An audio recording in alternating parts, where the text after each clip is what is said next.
today is quite boring, right? Well, yeah, Marcy's going to be bored stiff. I want you to think about this.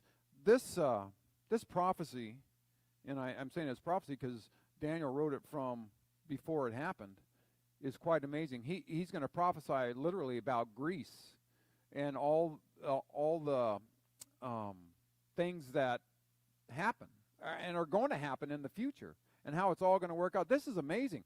I read it and I say, oh my gosh, this shows that there is someone who knows stuff before it ever happens. There's someone who sits outside of time and knows exactly what's going to happen. Not only does he know exactly what's going to happen, he directs it. He's in control of it all. It's quite amazing to me. And in fact, because of this chapter, people say this wasn't written back in Daniel's day. This was written way after. It's quite amazing on how accurate this is of what happens and has happened to the Grecian Empire. Anyway, and not only that, Media Persia, it doesn't matter. God knows everything that's going to happen, right? And so we're in the book of Daniel. We already seen that. We're here in chapter 11, and this says Daniel's vision of the willful king, the Antichrist. We're not even going to get to that today. Okay, that'll be next time, where we talk about the Antichrist and what's going on with him. And anyway, so that's what this vision is. Literally, it's a prophecy that talks about what's happening right in Daniel's near future. Of course, Daniel was going to be dead, so it wasn't going to matter to him. But it also, prophecies are kind of weird in where they can be talking like with Jesus about the first coming, and then it goes right into the second coming without really missing a beat. And we'll do that in this chapter somewhat as well. But everything today, we can look back in our secular history and see that, oh boy, that's exactly what happened, and yet it was written hundreds of years before it happened. How? Yeah, and there's only one conclusion, and that is God knows everything that happens and is going to happen, because he's directing it all, because he sits outside of time and he sees everything at the same time. Figure that one out if you will. Everything for God, because he's eternal, everything happens at the same time. Everything. When I die, I'm going to get there at the same time as my dad, who died before me. It all happens to God at the same time. He's outside of time. There is no time. He's eternal. And Moses, and yeah, you can go on and on and on. Adam, Eve, you go.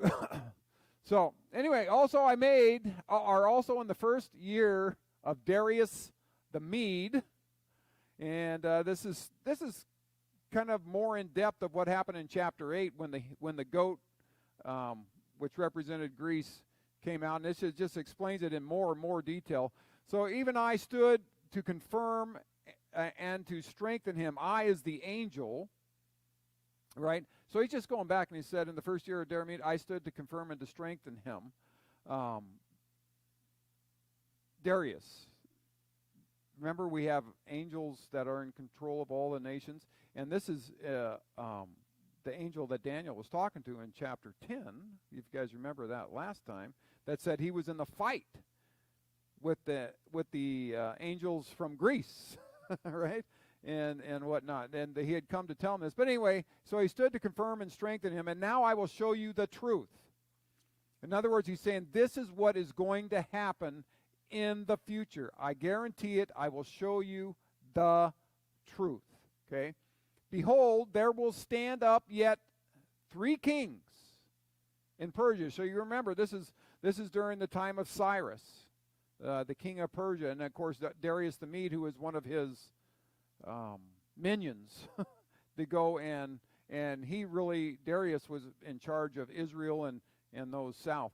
But You had 3 kings in Persia, and the fourth, so there's going to be a fourth one in Persia as well, will be far richer than them all.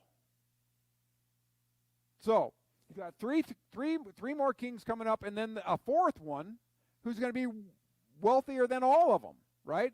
And by his strength and through his riches, he will stir up all the realm of Greece, meaning he will get them agitated because of all the power that he has, and he will be kind of fighting a little bit against Greece. Okay, so we have these 4 kings still to come, and if we look back in history, we find that these 4 kings were none other than, well, I got it on the slide, I think. There they are. Cambias, however you say that, the son of Cyrus. Then after him reigned Smerdis, right? And he was a Magian who was an impostor who pretended to be another son of Cyrus. And then Darius, not the Mede, who married Mandane, the daughter of Cyrus. And it says that Cambias reigned 7 years and 5 months. Smerdis reigned only 7 months. And Darius Histapes reigned 36 years. And then the fourth was going to be richer, and that is Xerxes. Have you guys ever heard of him? Xerxes? Yeah. So that was the guy, I believe he was the guy from the days of Esther. Okay, do you remember the book of Esther and all that? Yeah, of whom Justin says that this Xerxes had so great an abundance of riches in his kingdom that although rivers were dried up by his numerous armies, yet his wealth remained unexhausted. He was richer than everybody. He was richer than them all. And what did Daniel just say? That the fourth was going to be richer than? How did he know that? How did he know in 100 years that the one that was going to be the richest guy? It's just amazing to me how he could know that when that'd be like us right now saying, well, in 100 years, even though there's all these wealthy people, there's going to be one guy that stands up and is wealthier than all the rest. And it's just amazing. And that's why the critics say, listen, this wasn't written before that happened. It couldn't have been, because it's impossible for people to know that. Well, it goes on. And he says, a mighty king will stand up that will rule with great dominion. So at the end of this fourth guy, a mighty king stands up. Remember, they're starting to agitate Greece. Well, they agitated the wrong one. You know who the mighty king is? Alexander, right?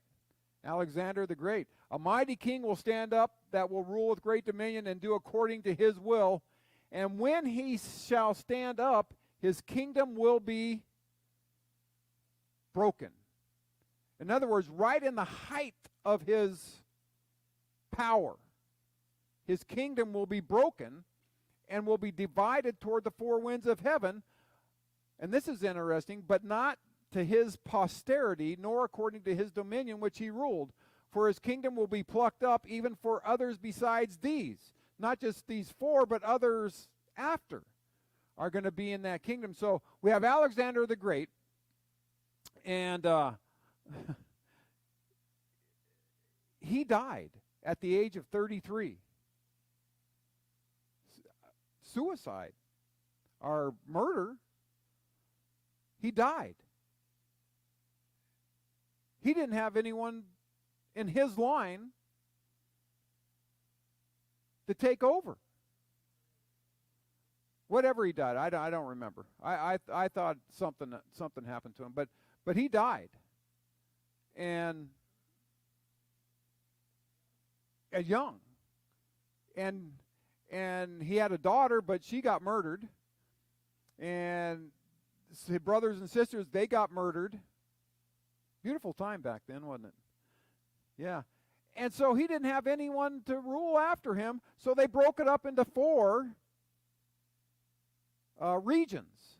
And we have the Seleucus, right, was one of them, and Lysimus was one of them, and Ptolemy, you guys know that name, was one of them, and Cassander, you probably have heard that name as well, was another one of them that they broke that kingdom up. And it says right there that it was going to be broken up to the how many winds of heaven? 4 directions. One of those, like Seleucus, he was to the north. Ptolemy was to the south. And Cassander and I think Lysimus was to the west, Cassander to the east. It might be vice versa on that one. But those, they broke up into the 4 winds and 4 directions, right? And again, I look at this, and it's exciting to me because I look at it and I say, how did he know that? How did he know that this guy was going to die? And then he wasn't going to get anything. None of his family got anything after that. It all went to his generals. How did Daniel know that? That was over 100 years after Daniel. Uh-huh.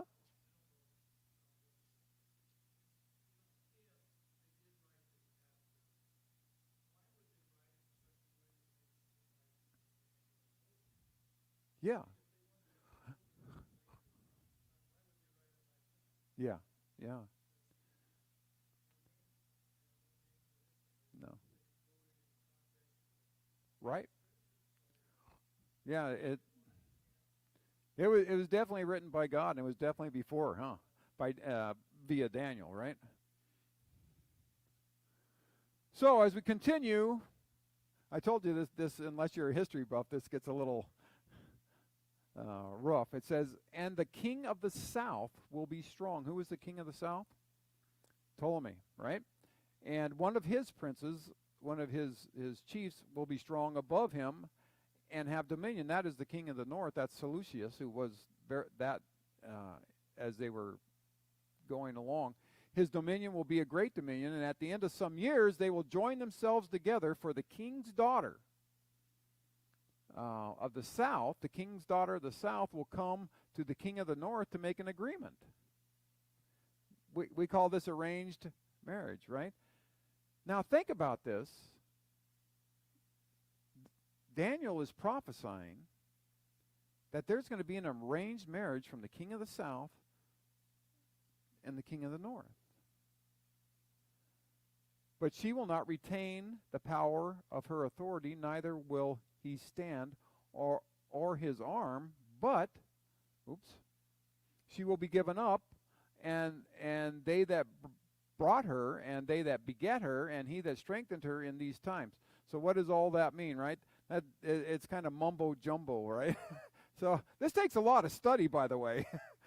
The king of the south was Ptolemy Lagus, and one of his generals who had government of Egypt, Libra, etc., which are on the south of Judea. He was strong, for he added Cyprus, Phoenicia, Caria, just like it said, to his kingdom of Egypt. He was strong. He conquered more lands. He did good. One of his princes will be strong above him. That was Seleucus Nictator, right? Who possessed Syria, Babylon, Media, and the neighboring countries. This was the king of the north, for his dominions lay north of Judea, right? And that's what everything was kind of judged by, what laid this way or that way, right? And the king's daughter, remember they said there's going to be an arranged marriage? Well, the king's daughter of the south, Bernice, the daughter of Ptolemy Philadelphus, king of Egypt, was married to Antiochus Theos, king of Syria. So there you go. So they would get along, right? That's why you married your daughters to the people from other kingdoms. They did that in the Middle Ages too, right? France would marry a daughter of France would go and marry someone from England or whatnot. They had a lot of that. Anyway, so these two sovereigns had a bloody war for some years, and they agreed to terminate it by the above marriage on the condition that Antiochus would put away his wife Laodice and her children, which he did. I don't know why that was a condition. And Bernice, having brought an immense fortune to her husband, all things appeared to go well for a time. So she brought with her a lot of wealth as well. So not only peace, but wealth. and that worked for a while. Well, Daniel says, but out of a branch of her roots. Whose roots? Her roots. Yeah, one will stand up in his place who will come with an army and will enter into the fortress of the king of the north. And he will deal with them, and he will deal against them and will prevail. So here's another war starting, right?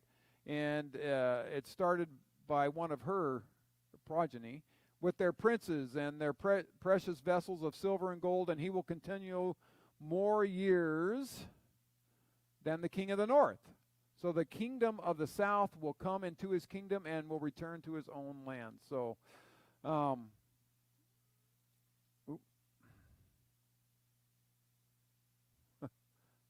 think that's where we're at. If I can get this thing to work right. I don't think I got to see where I am. This thing drives me crazy. Okay. Out of the branch of her roots, a branch from this same root from which she sprang was Ptolemy, you guys say it. Her brother, who, to avenge his sister's death, marched with great army against Seleucus, and took some of his best places, indeed all Asia. They had weird names back then, didn't they? From Mount Tarsus to India, and returned to Egypt with an immense booty, 40,000 talents of silver, precious vessels, and images of their gods, 2,500, without Calcianus daring to offer him battle. So he did it all without anyone trying to stop them. Okay? I know I'm confused now. I have some papers out of order. No, I'm missing that. I'm missing a whole thing of my notes. Well, we'll just go through it like this. Yeah, I'm going to.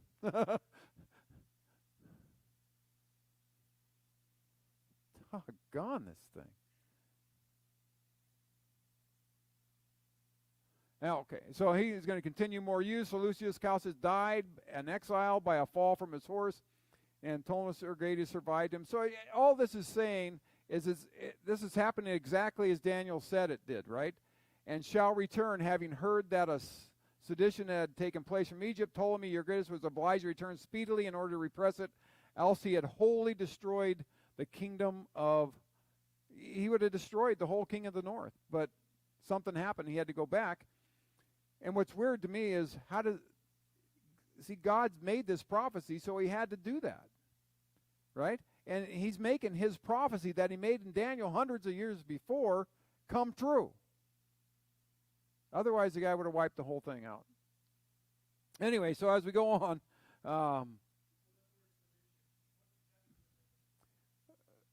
that's like a revolt. Yeah.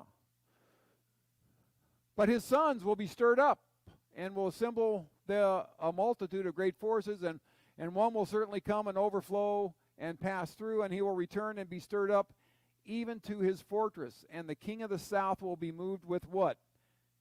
Rage, yeah, and will come forth and fight with him, even the king of the north, and he will set forth a great multitude, but the multitude will be given into his hand.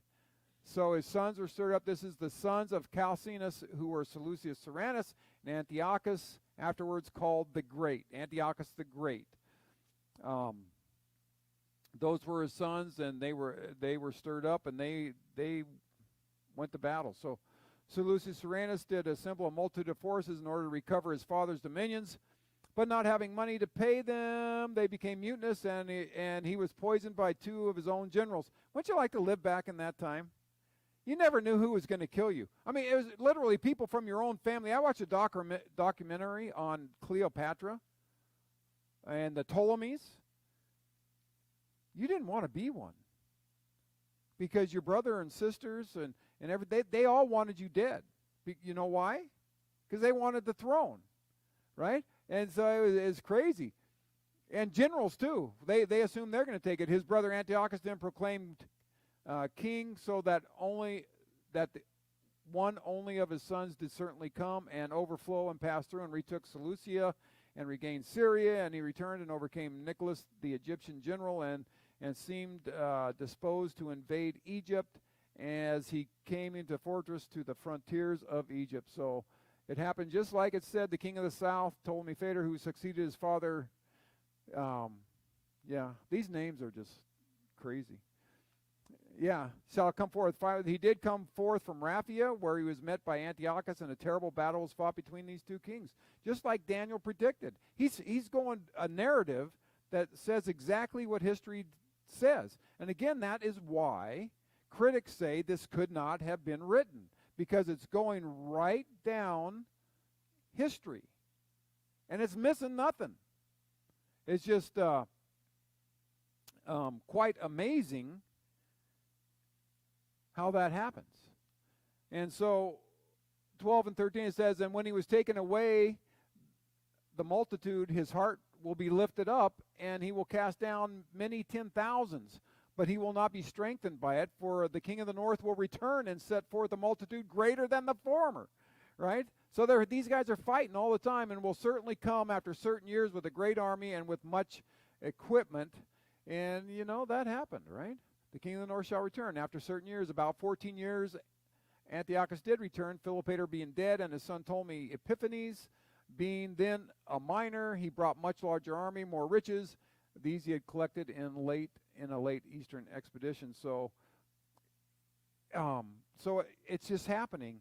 And the thing is that God is making all this happen, because it wouldn't have happened like he prophesied if he hadn't done the things that he did.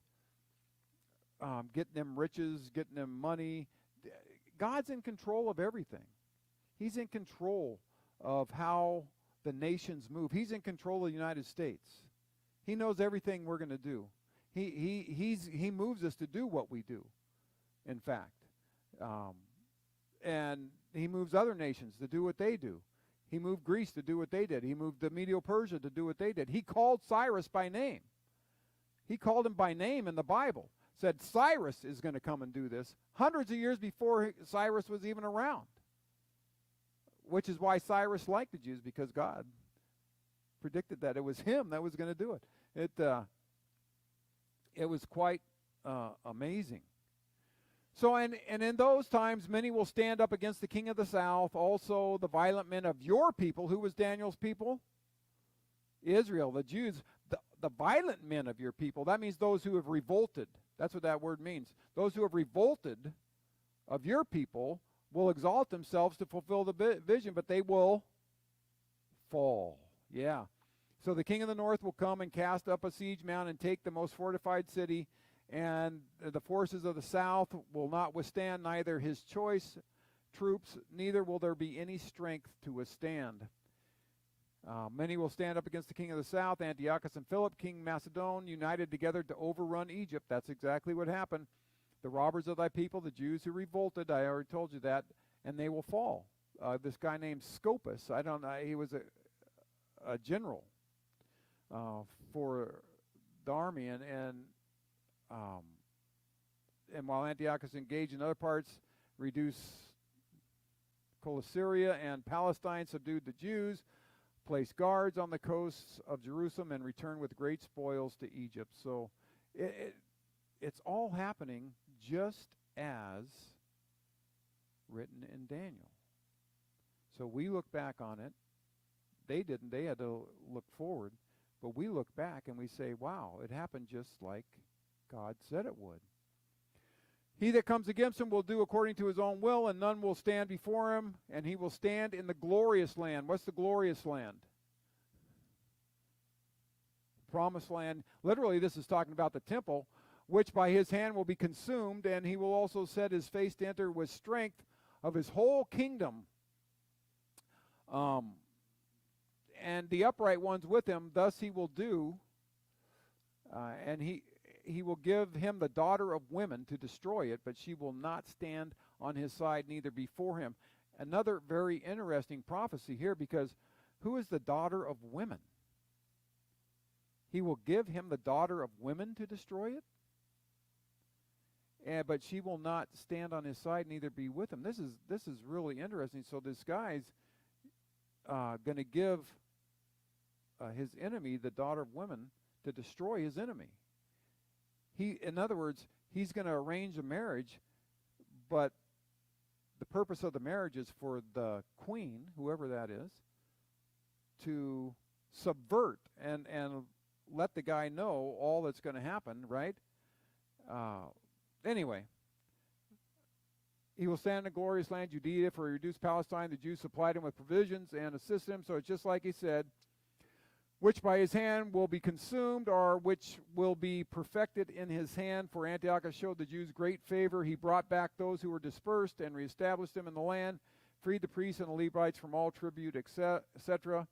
He will also set his face to enter. Antiochus purposed to have marched his army into Egypt, but he thought it best to proceed by fraudulence. So he was gonna march in there, to Egypt, but he said, no, there's a better way. Okay? Therefore, he proposed a treaty of marriage. Now you're going to know this name. Between him and his daughter, who? Cleopatra. Remember that name? Yeah. Called here the daughter of women because of her great beauty and accomplishments. Well, the purpose of Cleopatra, he intended his daughter to be a snare to Ptolemy, right? And therefore purposed to corrupt her, that she might betray her husband. But it says she wasn't going to stand on his side. Love overcame, so to speak. On the contrary, her husband's interest became more dear to her than her father's, and by her means Ptolemy was put on his guard against the intentions of Antiochus. So they found out everything that was going on. His spy didn't do too well, which was the arranged marriage. And she actually wound up helping the other side, just like Daniel said. Again, look how specific that is. And it's exactly what happened. It's so specific, and yet it happened. You know what the chances of that are? I was watching golf, when was it? Friday. And the guy hit a drive, right, one of the pros, and it hit the car path, and it landed in a guy's pocket. Now, what's the chance? I've never seen that happen before. The spectator standing there, the ball went right into his pocket. So the official said, "Stand right there, don't move," because they wouldn't let him move. So he's standing there with a ball, and he's not allowed to touch the ball either. The ball's in his pocket, right? So, yeah. So the golfer, who happened to be Hideki Matsuyama, comes, and they tell him what happens, and he's laughing.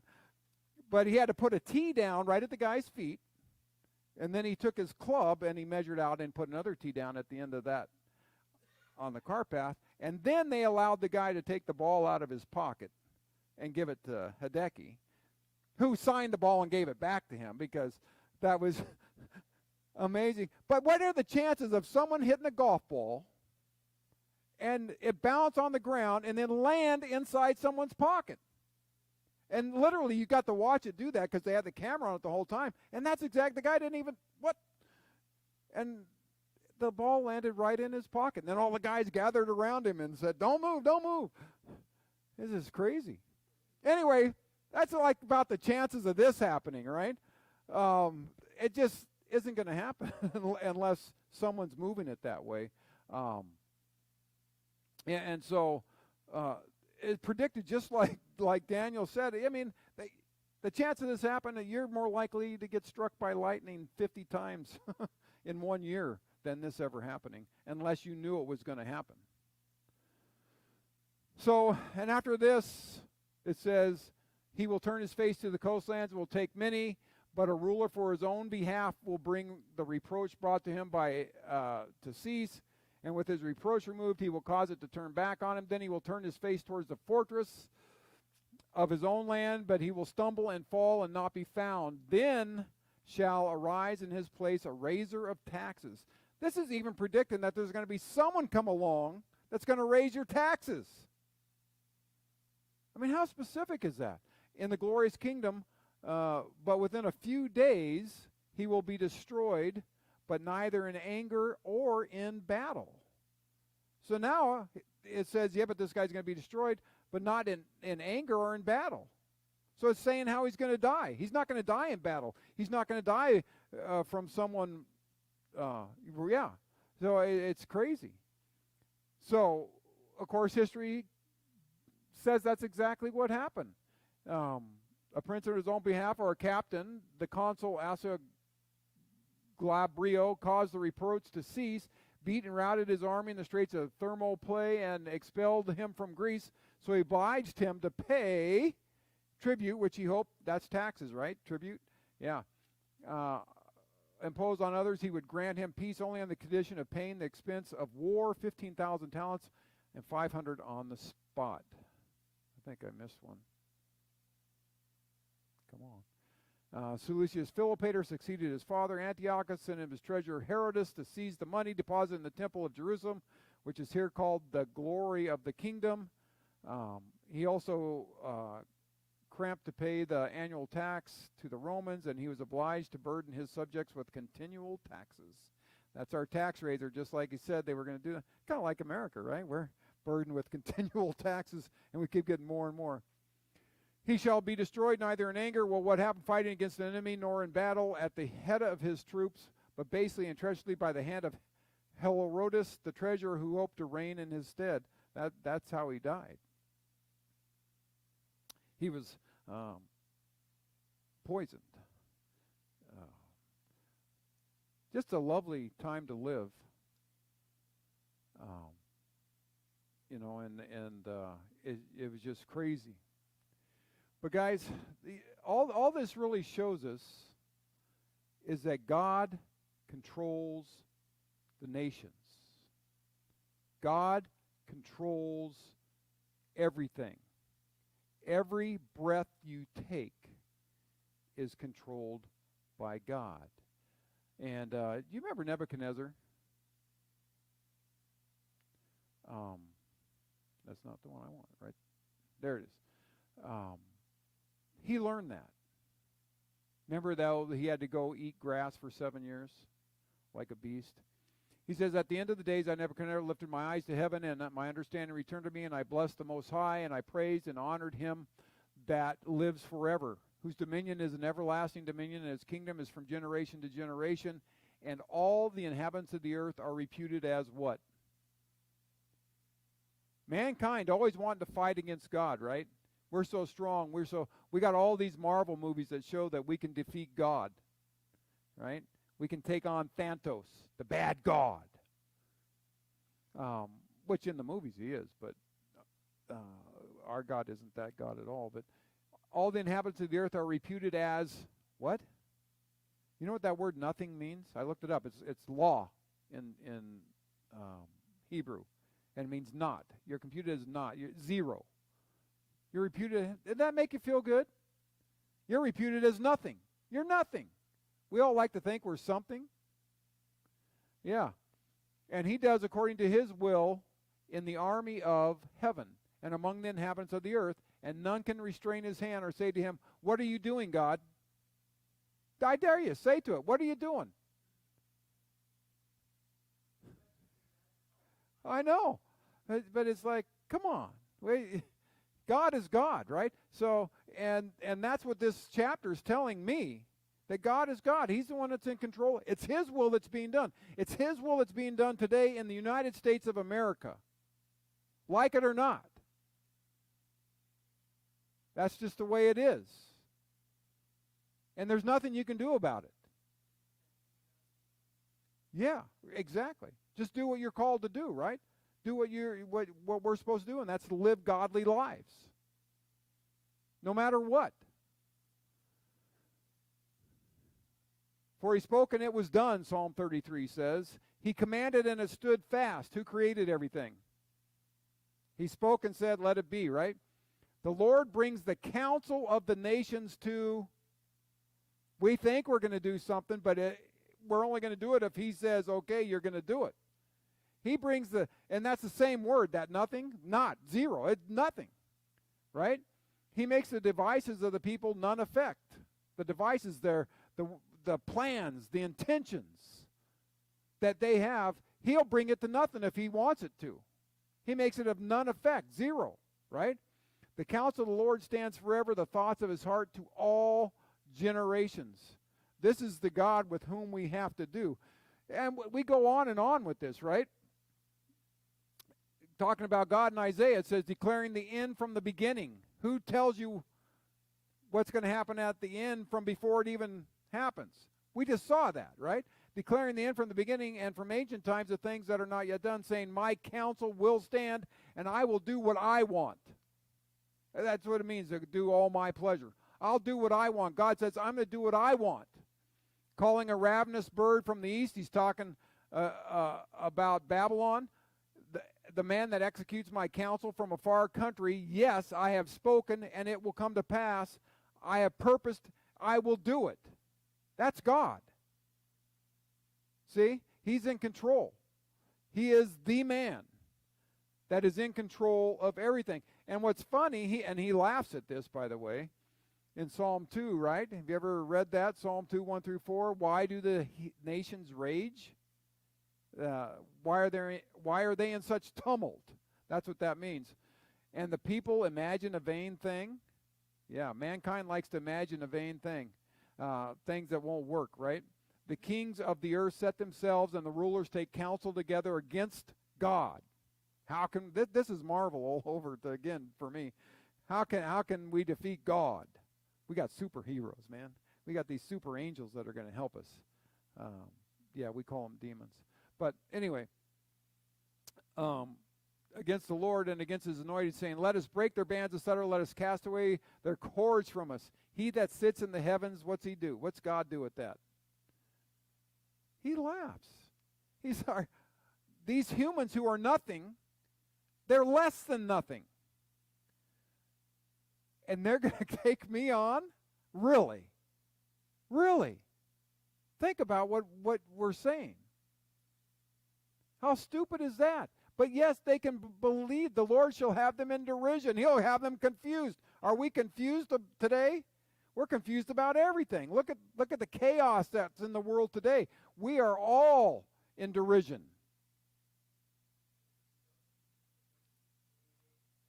Oh boy, don't we though? Yeah, and they all come to nothing because, well, let's end it with this. Behold, the nations are as a drop of a bucket, and are counted as the small dust in a balance. How much does a small dust on a balance weigh? Nothing. Yeah. Behold, he takes up the isles as fine dust, and Lebanon is not sufficient to burn, nor its beasts sufficient for a burnt offering. All nations are before him as nothing. You think the United States is so great? Before God, it's as nothing. Russia, so great. China, so great. Before God, it is as nothing. And they are counted to him as less than nothing. They're not even an irritating fly. And they're worthless.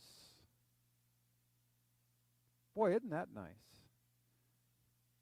Doesn't that make you feel like you're just worth something? Well, you are, because God sent Jesus Christ to die, his own son, to die for us, despite the fact that we're stupid and we're worthless and we're nothing. Once you accept Jesus Christ as your Savior, you become a child of this God. You become something, right? Yeah. That's when you become something. And you become a child of the living God. And that's an awesome thing. And we should always, I think, address God as our Father.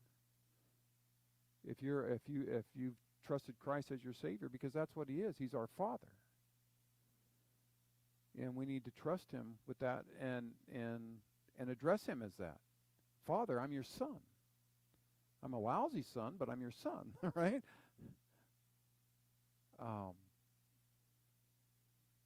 But he makes us something, yeah. Yeah.